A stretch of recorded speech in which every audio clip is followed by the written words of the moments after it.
Yani sizin uyda kichkinaroq joy bo'lishi kerak. Bedana boqaman deganlar uchun mana cho'tkiga chopib qo'yishdi. Tuxumga go'shtga-da. Bular ham tuxumga ham go'sht yo'nalishida qisada bo'ladi. Misol uchun 4 ta. 25 mingdan ortiq 100 ming so'm, qapas 40 ming so'm ekan. 120 gramm go'sht bo'ladi. 140 ming so'mga kichkina joydan turaveradi. Yerda katta qapaslar ham bor ekan. Bu qapas severar ekanlar bedana yo'nalishida.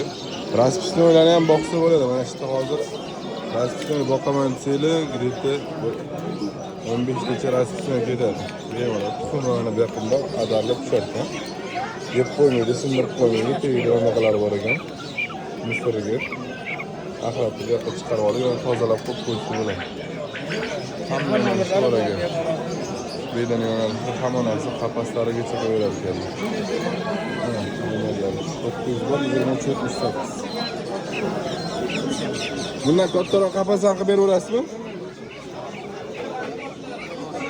Yo'q, zakaz bo'lsa demoqchiman. Zakazga 500 tagacha qilib beraman. 6 dan 500 tagacha qilib beraman.